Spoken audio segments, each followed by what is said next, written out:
It was less than 10 years after conservationist Bob Brown led the campaign to stop the Franklin River Dam, and he wanted to protect 2 blocks of old-growth forest from woodchippers.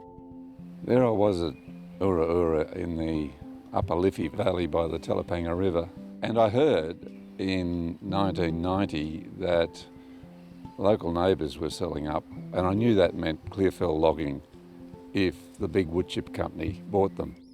That led to devising Bush Heritage Australia as a means of getting the public to help pay for highly important environmental land, starting off with those blocks in Liffey to get this underway and to hang on to it.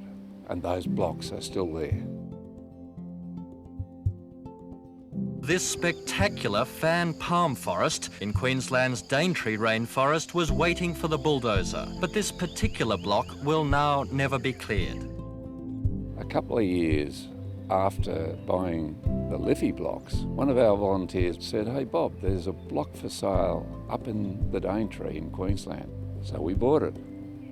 And I think from that point, we were on the road to success. We were just a little group in a valley way down there in Tasmania. But our sights were high, our determination was great, and the public loved this idea. What started as a seed of an idea planted in Tasmania has grown into the most significant privately funded conservation group in the country. We started to employ people, more than 100 employees, literally thousands and thousands of donors and supporters and volunteers, and suddenly we were a national entity, and we were protecting properties anywhere around the nation where there were precious and vital habitats and ecosystems that weren't within national parks, that weren't represented elsewhere. And of course, all the way through this, recognising that this was Aboriginal land, always had been. And there was another major milestone when Bush Heritage moved into working with Aboriginal people on their own land.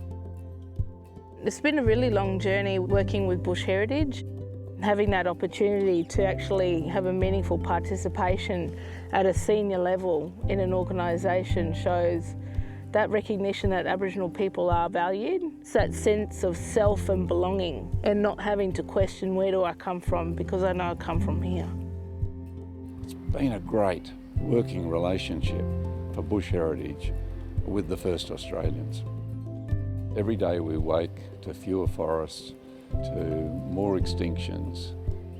Bush Heritage, being able to buy the land, is an enormous gift to future generations, and it is a commitment, and always has been with Bush Heritage, that the ecosystems, that the wildlife, that the bush itself was the priority. We're there to protect it 50, 100, 1,000 years from now.